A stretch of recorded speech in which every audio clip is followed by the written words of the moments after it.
We welcome everyone to today's hearing on Facebook's social media privacy and the use and abuse of data. Although not unprecedented, this is a unique hearing. The issues we will consider range from data privacy and security to consumer protection and the Federal Trade Commission enforcement, touching on jurisdictions of these two committees. Transportation will come to order. We have 44 members. We welcome everyone to today's hearing. That may not on Facebook, like a large social media privacy standards and the use and abuse of data. For a hearing in the United States Senate. Although not unprecedented, we will do our best to keep things moving efficiently, given our issues we will consider range from data privacy and security of each committee to consumer protection and the Federal Trade Commission enforcement, touching on jurisdictions of these two committees. We have 44 members between our two committees. Each member will have 5 minutes. I'd like to remind we have 44 members between our two committees. It is significant here. It may not seem like a large group by Facebook standards, but it is significant here for a hearing in the United States Senate. We will do our best to keep things moving efficiently, given our circumstances. We will begin with opening statements from the chairman and ranking members of each committee, starting with Chairman Thune, and then proceed with Mr. Zuckerberg's opening committees. We will proceed in order based on respective committee seniority. We will anticipate a couple short breaks later in the afternoon, and so it's my pleasure to recognize the chairman of the Commerce Committee, Chairman Thune, for his opening statement. Thank you, Chairman Grassley. Today's hearing is extraordinary. It's extraordinary to hold a joint committee hearing. It's even more extraordinary to have a single CEO testify before nearly half of the United States Senate. But then Facebook is pretty extraordinary. More than 2 billion people use Facebook every month. 1.4 billion people use it every day. More than the population of any country on earth except China, and more than 4 times the population of the United States. It's also more than 1,500 times the population of my home state of South Dakota. Plus, roughly 45% of American adults report getting at least some of their news from Facebook. In many respects, Facebook's incredible reach is why we're here today. We're here because of what you, Mr. Zuckerberg, have described as a breach of trust. A quiz app used by approximately 300,000 people led to information about 87 million Facebook users being obtained by the company Cambridge Analytica. There are plenty of questions about the behavior of Cambridge Analytica, and we expect to hold a future hearing on Cambridge and similar firms. But as you've said, this is not likely to be an isolated incident, a fact demonstrated by Facebook's suspension of another firm just this past weekend.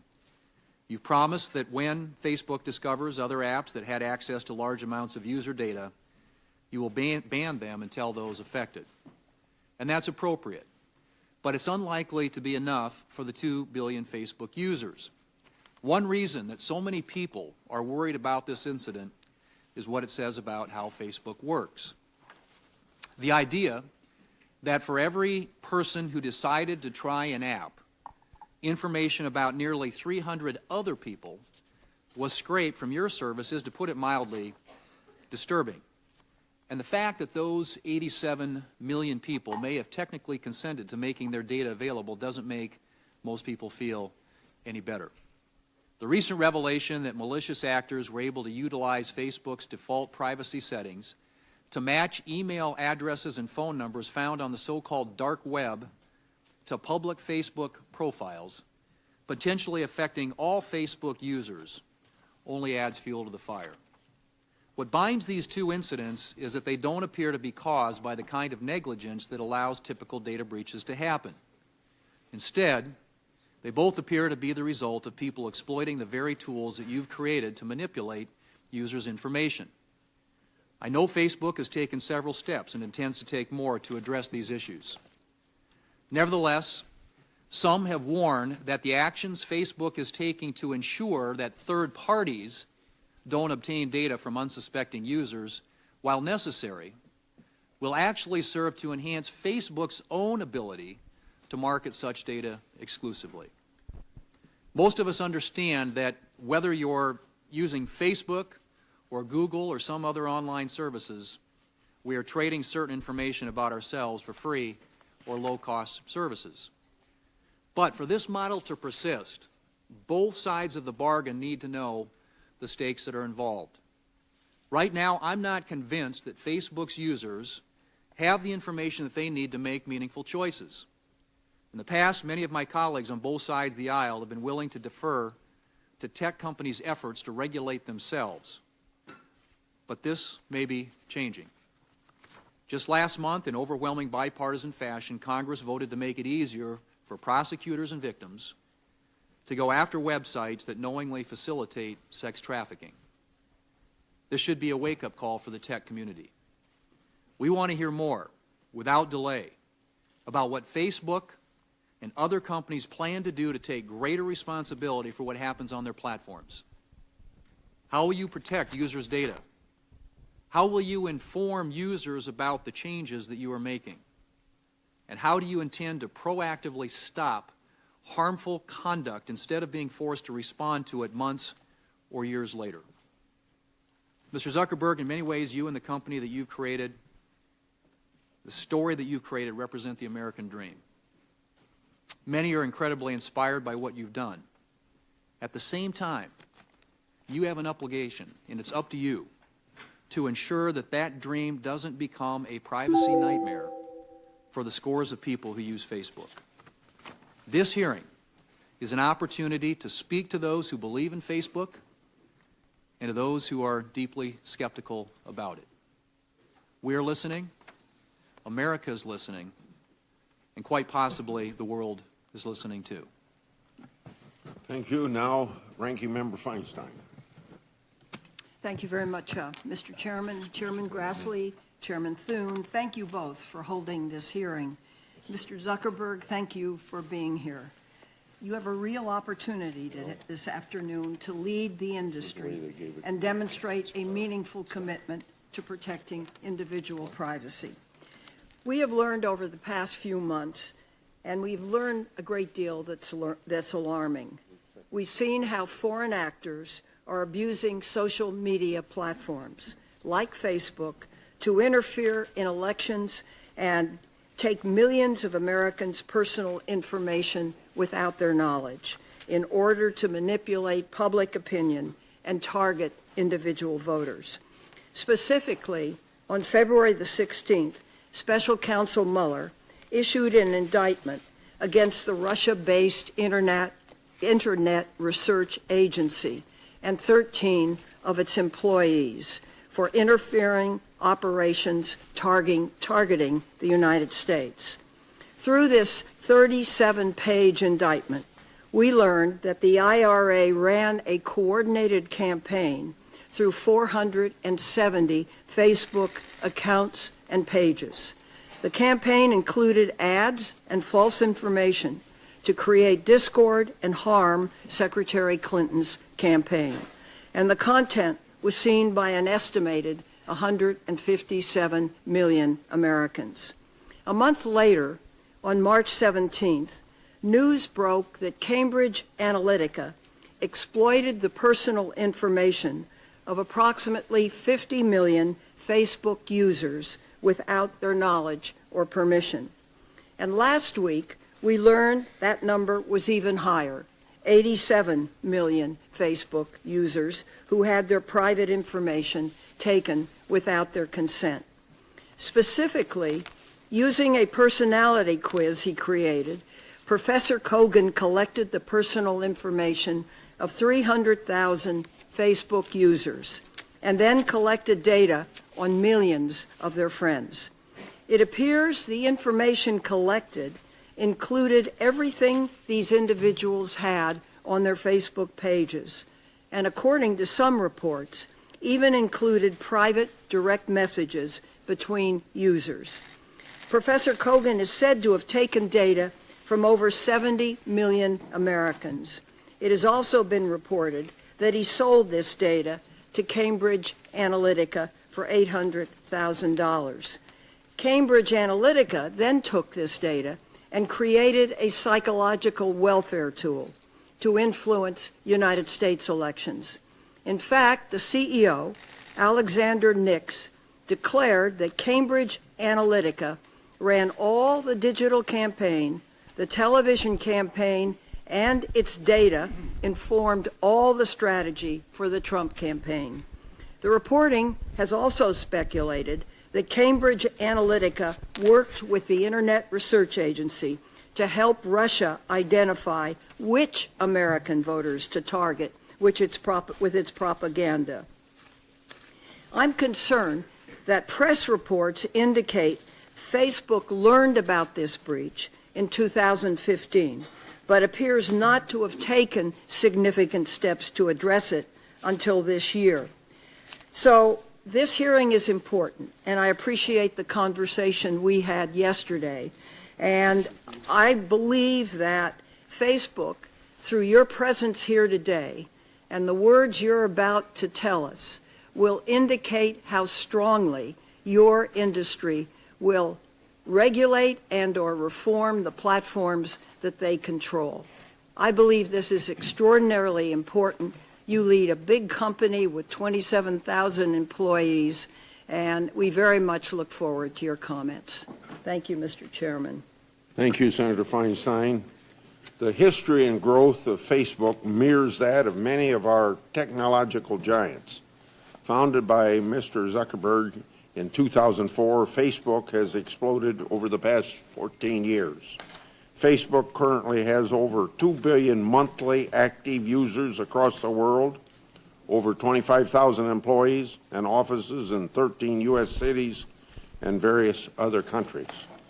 Like their expanding user base, the data collected on Facebook users has also skyrocketed.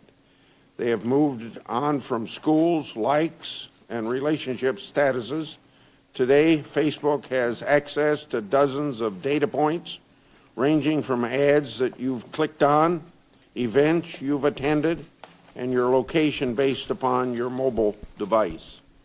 It is no secret that Facebook makes money off this data through advertising revenue, although many seem confused by or altogether unaware of this fact. Facebook generated $40 billion in revenue in 2017, with about 98% coming from advertising across Facebook and Instagram.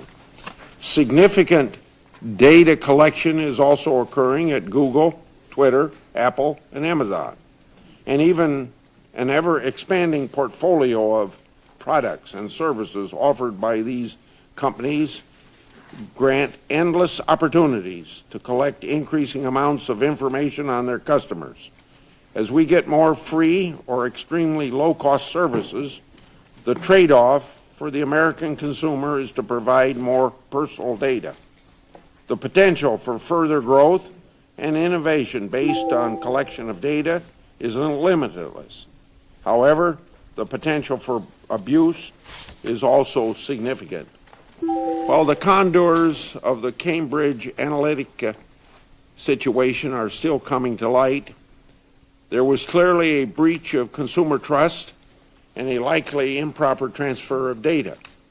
The Judiciary Committee will hold a separate hearing exploring Cambridge and other data privacy issues. More importantly, though, these events have ignited a larger discussion on consumers' expectations and the future of data privacy in our society. It has exposed that consumers may not fully understand or appreciate the extent to which their data is collected, protected, transferred, used, and misused. Data has been used in advertising and political campaigns for decades. The amount and type of data obtained, however, has seen a very dramatic change. Campaigns, including Presidents Bush, Obama, and Trump all use these increasing amounts of data to focus on micro-targeting and personalization over numerous social media platforms, and especially Facebook. In fact, President Obama's campaign developed an app utilizing the same Facebook feature as Cambridge Analytica to capture the information of not just the app's users, but millions of their friends. The digital director for that campaign for 2012 described the data scraping app as something that would, quote, wind up being the most groundbreaking piece of technology developed for this campaign, end of quote. So the effectiveness of these social media tactics can be debated, but their use over the past years across the political spectrum and their increased significance cannot be ignored. Our policy towards data privacy and security must keep pace with these changes. Data privacy should be tethered to consumer needs and expectations. Now, at a minimum, consumers must have the transparency necessary to make an informed decision about whether to share their data and how it can be used. Consumers ought to have clear information, not opaque policies and complex click-through consent pages. The tech industry has an obligation to respond to widespread and growing concerns over data privacy and security and to restore the public's trust. The status quo no longer works. Moreover, Congress must determine if and how we need to strengthen privacy standards to ensure transparency and understanding for the billions of consumers who utilize these products. Senator Nelson. Thank you, Mr. Chairman. Mr. Zuckerberg, good afternoon. Let me just cut to the chase. If you and other social media companies do not get your act in order, none of us are going to have any privacy anymore.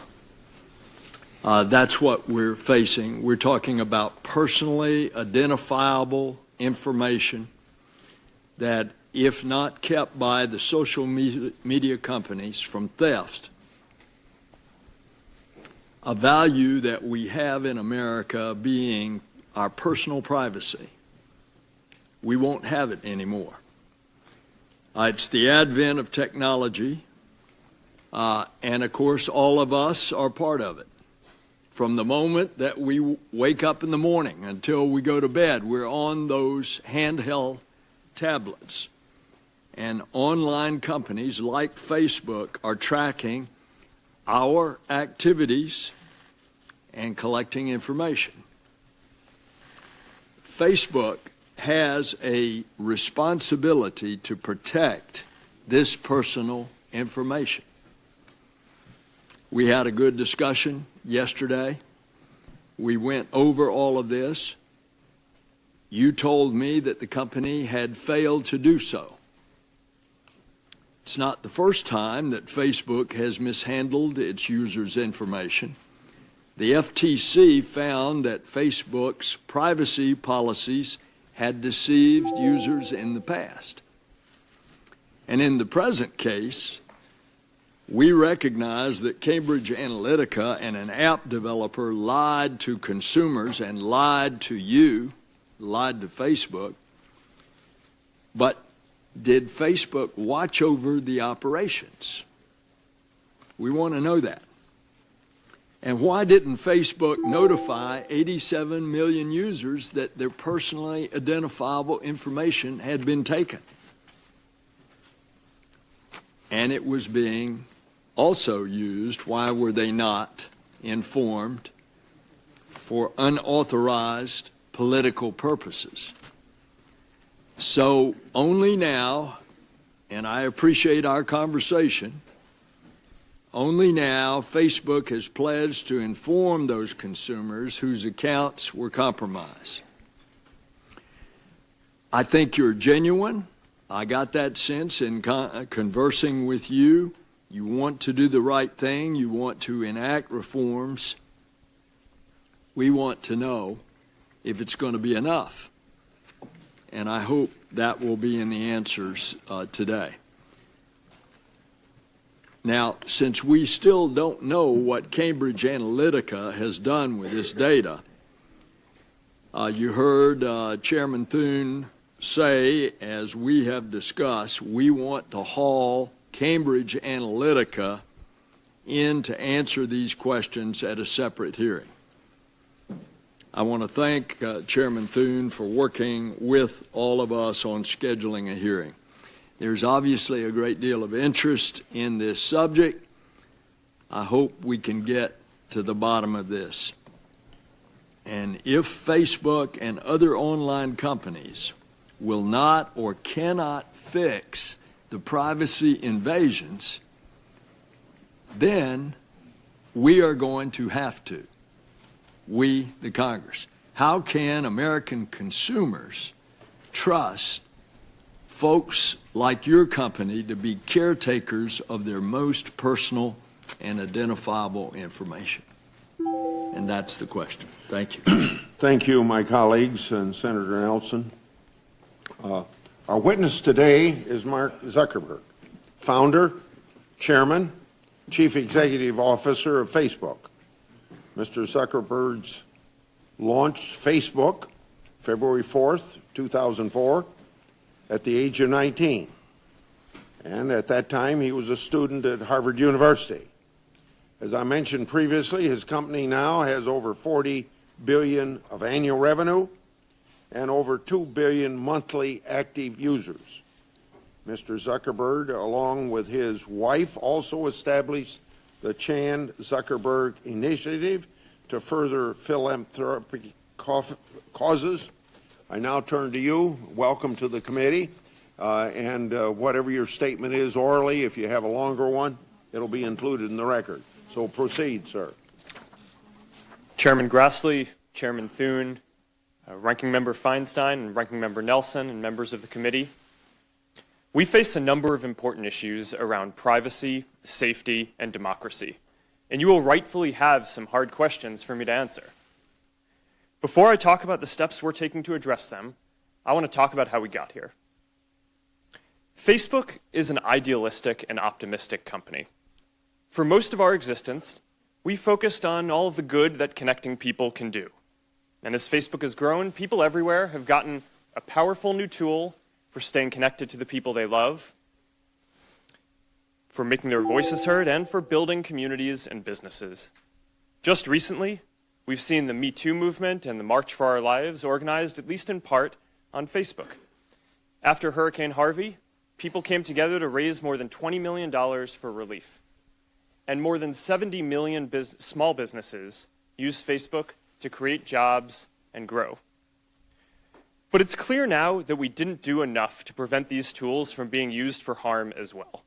And that goes for fake news, for foreign interference in elections, and hate speech, as well as developers and data privacy. We didn't take a broad enough view of our responsibility, and that was a big mistake. And it was my mistake, and I'm sorry. I started Facebook, I run it, and I'm responsible for what happens here. So now, we have to go through all of our relationship with people and make sure that we're taking a broad enough view of our responsibility. It's not enough to just connect people. We have to make sure that those connections are positive. It's not enough to just give people a voice. We need to make sure that people aren't using it to harm other people or to spread misinformation. And it's not enough to just give people control over their information. We need to make sure that the developers they share it with protect their information too. Across the board, we have a responsibility to not just build tools, but to make sure that they're used for good. It will take some time to work through all the changes we need to make across the company, but I'm committed to getting this right. This includes the basic responsibility of protecting people's information, which we failed to do with Cambridge Analytica. So here are a few things that we are doing to address this and to prevent it from happening again. First, we're getting to the bottom of exactly what Cambridge Analytica did and telling everyone affected. What we know now is that Cambridge Analytica improperly accessed some information about millions of Facebook members by buying it from an app developer. That information, this was information that people generally share publicly on their Facebook pages, like names and their profile picture and the pages they follow. When we first contacted Cambridge Analytica, they told us that they had deleted the data. About a month ago, we heard new reports that suggested that wasn't true. And now we're working with governments in the US, the UK, and around the world to do a full audit of what they've done and to make sure they get rid of any data they may still have. Second, to make sure no other app developers out there are misusing data, we're now investigating every single app that had access to a large amount of information in the past. And if we find that someone improperly used data, we're going to ban them from Facebook and tell everyone affected. Third, to prevent this from ever happening again going forward, we're making sure that developers can access as much information now. The good news here is that we already made big changes to our platform in 2014 that would have prevented this specific situation with Cambridge Analytica from occurring again today. But there's more to do, and you can find more details on the steps we're taking in my written statement. My top priority has always been our social mission of connecting people, building community, and bringing the world closer together. Advertisers and developers will never take priority over that as long as I'm running Facebook. I started Facebook when I was in college. We've come a long way since then. We now serve more than 2 billion people around the world, and every day, people use our services to stay connected with the people that matter to them most. I believe deeply in what we're doing, and I know that when we address these challenges, we'll look back and view helping people connect and give. My top priority has always been our social mission of connecting people, building community, and bringing the world closer together. Advertisers and developers will never take priority over that as long as I'm running Facebook. I started Facebook when I was in college. We've come a long way since then. We now serve more than 2 billion people around the world, and every day, people use our services to stay connected with the people that matter to them most. I believe deeply in what we're doing, and I know that when we address these challenges, we'll look back and view helping people connect and giving more people a voice as a positive force in the world. I realize the issues we're talking about today aren't just issues for Facebook and our community. They're issues and challenges for all of us as Americans. Thank you for having me here today, and I'm ready to take your questions. I'll remind members that maybe weren't here when I had my opening comments that we are operating under the 5-minute rule, and that applies to the 5-minute rule, and that applies to those of us who are chairing the committee as well. I start with you. Facebook handles extensive amounts of personal data for billions of users. A significant amount of that data is shared with third-party developers who utilize your platform. As of early this year, you did not actively monitor whether that data was transferred by such developers to other parties. Moreover, your policies only prohibit transfers by developers to parties seeking to profit from such data. Number one, besides Professor Kogan's transfer, and now potentially CubeU, do you know of any instances where user data was improperly transferred to third party in breach of Facebook's terms? If so, how many times has that happened? And was Facebook only made aware of that transfer by some third party? Mr. Chairman, thank you. As I mentioned, we're now conducting a full investigation into every single app that had access to a large amount of information before we locked down platform to prevent developers from accessing this information around 2014. We believe that we're going to be investigating many apps, tens of thousands of apps, and if we find any suspicious activity, we're going to conduct a full audit of those apps to understand how they're using their data and if they're doing anything improper. And if we find that they're doing anything improper, we'll ban them from Facebook, and we will tell everyone affected. As for past activity, I don't have all the examples of apps that we've banned here, but if you'd like, I can have my team follow up with you after this. Okay. Have you ever required an audit to ensure the deletion of improperly transferred data? And if so, how many times? Mr. Chairman, yes, we have. I don't have the exact figure on how many times we have, but overall, the way we've enforced our platform policies in the past is we have looked at patterns of how apps have used our APIs and accessed information, as well as looked into reports that people have made to us about apps that might be doing sketchy things. Going forward, we're going to take a more proactive position on this and do much more regular spot checks and other reviews of apps, as well as increasing the amount of audits that we do. And again, I can make sure that our team follows up with you on anything about the specific past stats that would be interesting. I was going to assume that sitting here today, you have no idea. And if I'm wrong on that, you're telling me, I think, that you're able to supply those figures to us, at least as of this point. Mr. Chairman, I will have my team follow up with you on what information we have. Okay, but right now you have no certainty of whether or not, how much of that's going on, right? Okay. Facebook collects massive amounts of data from consumers, including content, networks, contact lists, device information, location, and information from third parties. Yet your data policy is only a few pages long and provides consumers with only a few examples of what is collected and how it might be used. The examples given emphasize benign uses, such as connecting with friends, but your policy does not give any indication for more controversial issues of such data. My question, why doesn't Facebook disclose to its users all the ways the data might be used by Facebook and other third parties, and what is Facebook's responsibility to inform users about that information? Mr. Chairman, I believe it's important to tell people exactly how the information that they share on Facebook is going to be used.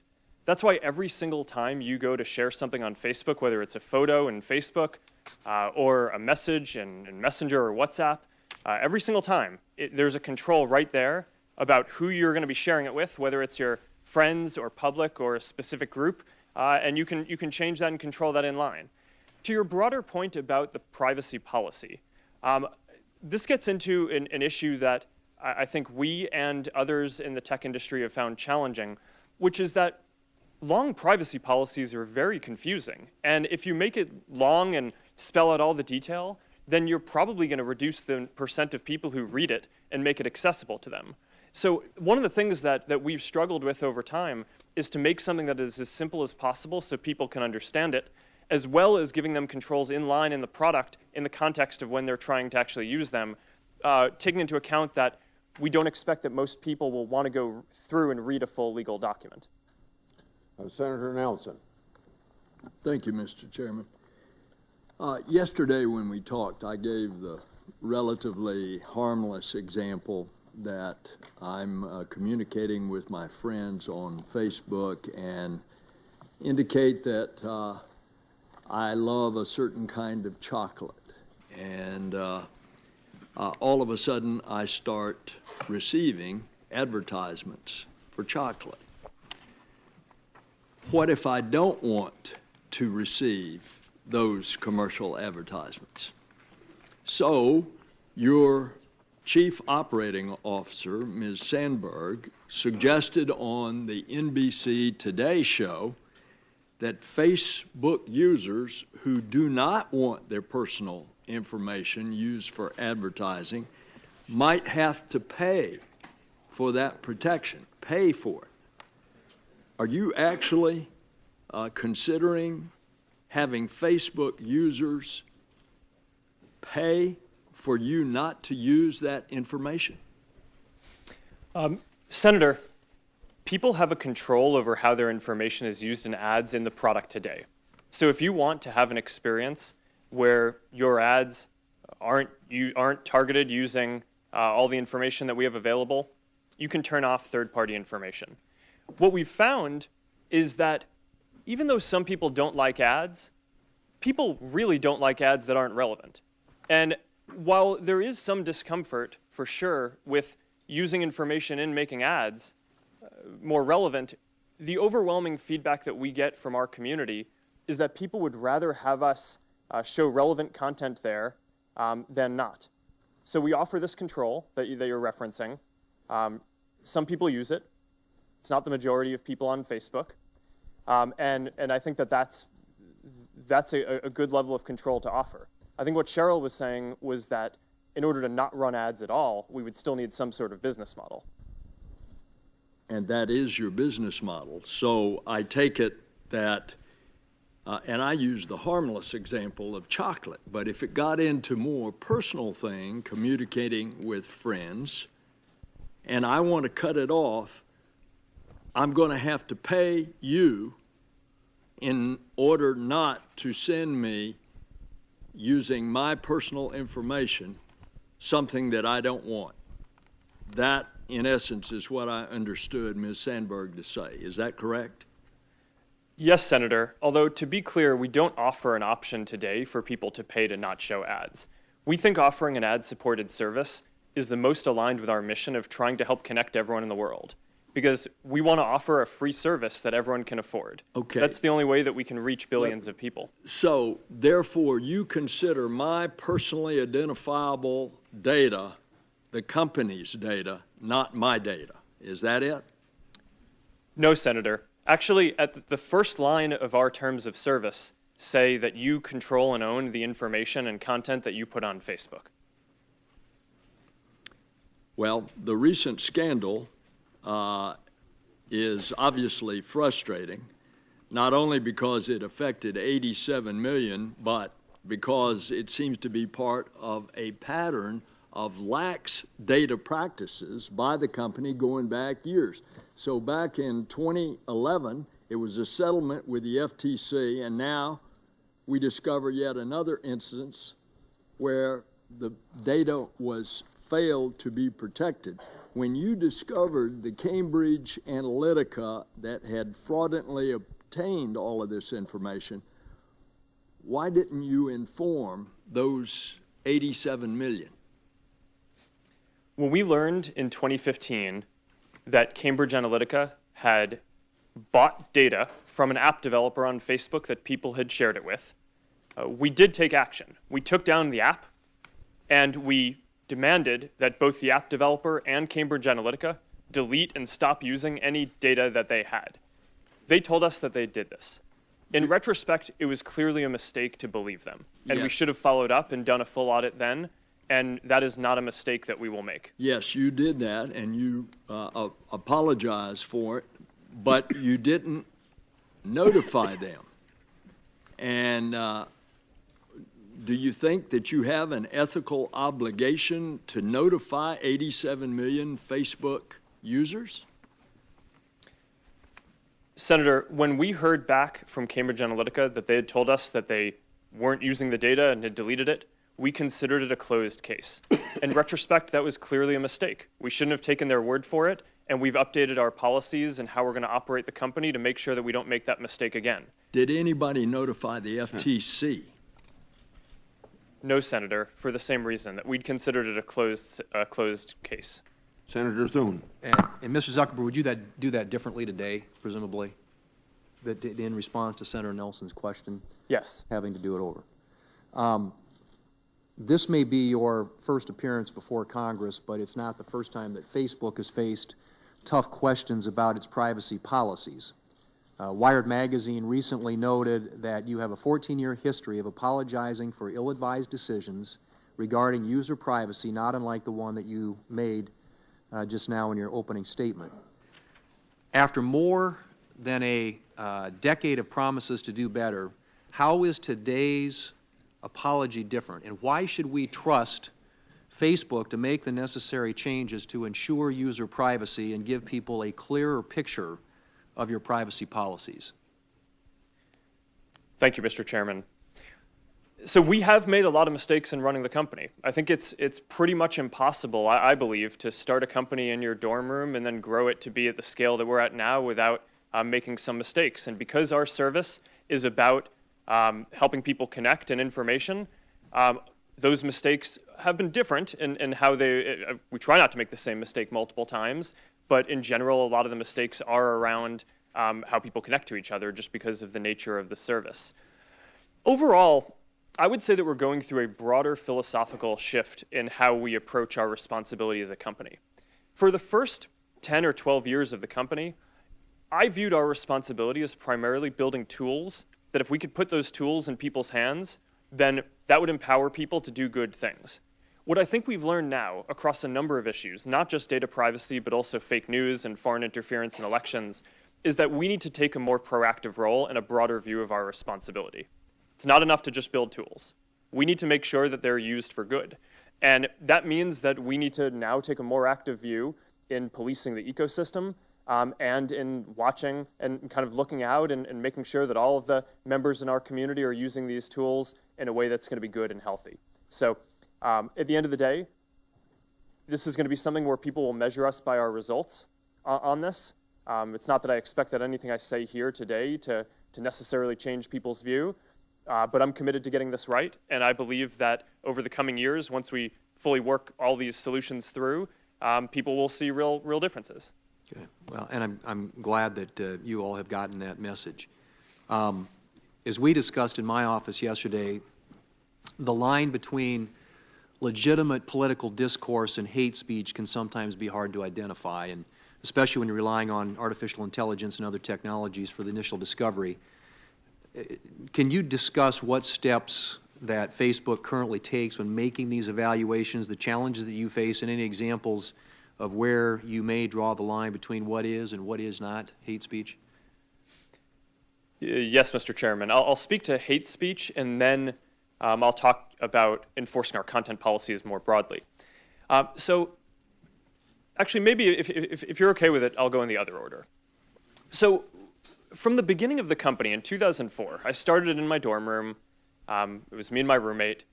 We didn't have AI technology that could look at the content that people were sharing. So we basically had to enforce our content policies reactively. People could share what they wanted, and then if someone in the community found it to be offensive or against our policies, they'd flag it for us and we'd look at it reactively. Now, increasingly, we are developing AI tools that can identify certain classes of bad activity proactively and flag it for our team at Facebook. By the end of this year, by the way, we're going to have more than 20,000 people working on security and content review, working across all these things. So when content gets flagged to us, we have those people look at it, and if it violates our policies, then we take it down. Some problems lend themselves more easily to AI solutions than others. So hate speech is one of the hardest, because determining if something is hate speech is very linguistically nuanced, right? You need to understand what is a slur and whether something is hateful, not just in English, but the majority of people on Facebook use it in languages that are different across the world. Contrast that, for example, with an area like finding terrorist propaganda, which we've actually been very successful at deploying AI tools on already. Today, as we sit here, 99% of the ISIS and Al-Qaeda content that we take down on Facebook, our AI systems flag before any human sees it. So that's a success in terms of rolling out AI tools that can proactively police and enforce safety across the community. Hate speech, I am optimistic that over a 5 to 10 year period, we will have AI tools that can get into some of the nuances, the linguistic nuances of different types of content to be more accurate in flagging things for our systems. But today, we're just not there on that. So a lot of this is still reactive. People flag it to us. We have people look at it. We have policies to try to make it as not subjective as possible. But until we get it more automated, there's a higher error rate than I'm happy with. Thank you, Senator Mr. Chairman. Feinstein. Thanks, Mr. Chairman. Mr. Zuckerberg, what is Facebook doing to prevent foreign actors from interfering in U.S. elections? Thank you, Senator. This is one of my top priorities in 2018, is to get this right. One of my greatest regrets in running the company is that we were slow in identifying the Russian information operations in 2016. We expected them to do a number of more traditional cyber attacks, which we did identify and notify the campaigns that they were trying to hack into them, but we were slow at identifying the type of new information operations. When did you identify new operations? It was right around the time of the 2016 election itself. So since then, 2018 is an incredibly important year for elections, not just with the US midterms, but around the world. There are important elections in India, in Brazil, in Mexico, in Pakistan, and in Hungary that we want to make sure that we do everything we can to protect the integrity of those elections. Now, I have more confidence that we're going to get this right because since the 2016 election, there have been several important elections around the world where we've had a better record. There was the French presidential election, there was the German election, there was the US Senate Alabama special election last year. Explain what is better about the record. So we've deployed new AI tools that do a better job of identifying fake accounts that may be trying to interfere in elections or spread misinformation. And between those three elections, we were able to proactively remove tens of thousands of accounts that before they could contribute significant harm. And the nature of these attacks, though, is that there are people in Russia whose job it is to try to exploit our systems and other internet systems and other systems as well. So this is an arms race. Right? I mean, they're going to keep on getting better at this, and we need to invest in keeping on getting better at this too, which is why one of the things I mentioned before is we're going to have more than 20,000 people by the end of this year working on security and content review across the company. Speak for a moment about automated bots that spread disinformation. What are you doing to punish those who exploit your platform in that regard? Well, you're not allowed to have a fake account on Facebook. Your content has to be authentic. So we build technical tools to try to identify when people are creating fake accounts, especially large networks of fake accounts like the Russians have, in order to remove all of that content. After the 2016 election, our top priority was protecting the integrity of other elections around the world. But at the same time, we had a parallel effort to trace back to Russia the IRA activity, the Internet Research Agency activity. That was the part of the Russian government that did this activity in 2016. And just last week, we were able to determine that a number of Russian media organizations that were sanctioned by the Russian regulator were operated and controlled by this Internet Research Agency. So we took the step last week. There was a pretty big step for us of taking down sanctioned news organizations in Russia as part of an operation to remove 270 fake accounts and pages, part of their broader network in Russia that was actually not targeting international interference as much as, sorry, let me correct that. It was primarily targeting spreading misinformation in Russia itself, as well as certain Russian-speaking neighboring countries. How many accounts of this type have you taken down? Across, in the IRA specifically, the ones that we've pegged back to the IRA, we can identify the 470 in the American elections and the 270 that we specifically went after in Russia last week. There are many others that our systems catch, which are more difficult to attribute specifically to Russian intelligence. But the number would be in the tens of thousands of fake accounts that we remove, and I'm happy to have my team follow up with you on more information if that would be helpful. Would you please? I think this is very important. If you knew in 2015 that Cambridge Analytica was using the information of Professor Kogan's, why didn't Facebook ban Cambridge in 2015? Why'd you wait another Senator, year? that's a great question. Cambridge Analytica wasn't using our services in 2015 as far as we can tell. So this is clearly one of the questions that I asked our team as soon as I learned about this is why did we wait until we found out about the reports last month to ban them? It's because as of the time that we learned about their activity in 2015, they weren't an advertiser, they weren't running pages, so we actually had nothing to ban. Thank you. Thank you, Mr. Chairman. Yeah, thank you, Senator Feinstein. Now Senator Hatch. Well, in my opinion, this is the most intense public scrutiny I've seen for a tech-related hearing since the Microsoft hearing that I chaired back in the late 1990s. The recent stories about Cambridge Analytica and data mining on social media have raised serious concerns about consumer privacy. And naturally, I know you understand that. At the same time, these stories touch on the very foundation of the internet economy and the way the websites that drive our internet economy make money. Some have professed themselves shocked that companies like Facebook and Google share user data with advertisers. Did any of these individuals ever stop to ask themselves why Facebook and Google don't charge for access? Nothing in life is free. Everything involves trade-offs. If you want something without having to pay money for it, you're going to have to pay for it in some other way, it seems to me. And that's what we're seeing here. And these great websites that don't charge for access, they extract value in some other way. And there's nothing wrong with that as long as they're upfront about what they're doing. To my mind, the issue here is transparency. It's consumer choice. Do users understand what they're agreeing to when they access a website or agree to terms of service? Are websites upfront about how they extract value from users, or do they hide the ball? Do consumers have the information they need to make an informed choice regarding whether or not to visit a particular website? To my mind, these are questions that we should ask or be focusing on. Now, Mr. Zuckerberg, I remember well your first visit to Capitol Hill back in 2010. You spoke to the Senate Republican High-Tech Task Force, which I chair. You said back then that Facebook would always be free. Is that still your objective? Senator, yes, there will always be a version of Facebook that is free. It is our mission to try to help connect everyone around the world and to bring the world closer together.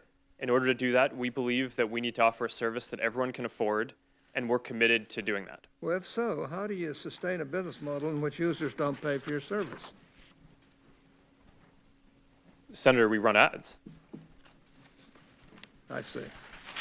That's great. Whenever a controversy like this arises, there's always a danger that Congress's response will be to step in and overregulate. Now, that's been the experience that I've had in my 42 years here.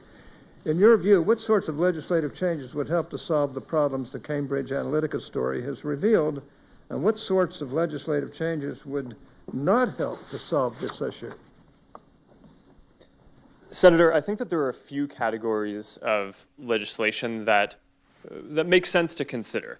Around privacy specifically, there are a few principles that I think it would be useful to discuss and potentially codify into law.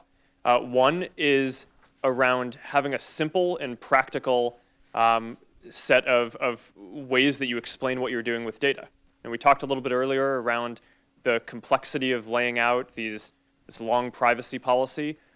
It's hard to say that people fully understand something when it's only written out in a long legal document. This stuff needs to be implemented in a way where people can actually understand it, where consumers can understand it, but that can also capture all the nuances of how these services work in a way that's not overly restrictive on providing the services. So that's one.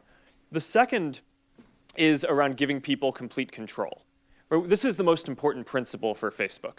Every piece of content that you share on Facebook, you own, and you have complete control over who sees it and how you share it, and you can remove it at any time. That's why every day, about 100 billion times a day, people come to one of our services and either post a photo or send a message to someone because they know that they have that control and that who they say it's going to go to is going to be who sees the content. And I think that control is something that's important that I think should apply to every service. And go ahead. The third point is just around enabling innovation, because some of these use cases that are very sensitive, like face recognition, for example. And I think that there's a balance that's extremely important to strike here, where you obtain special consent for sensitive features like face recognition, but we still need to make it so that American companies can innovate in those areas, or else we're going to fall behind Chinese competitors and others around the world who have different regimes for different new features like that. Senator Cantwell. Thank you, Mr. Chairman. Welcome, Mr. Zuckerberg. Do you know who Palantir is? I do. Some people have referred to them as Stanford Analytica. Do you agree? Senator, I have not heard that. Okay. Do you think Palantir taught Cambridge Analytica, as press reports are saying, how to do these tactics? Senator, I don't know. Do you think that Palantir has ever scraped data from Facebook? Senator, I'm not aware of that. Okay. Do you think that during the 2016 campaign, as Cambridge Analytica was providing support to the Trump campaign under Project Alamo, were there any Facebook people involved in that sharing of technique and information?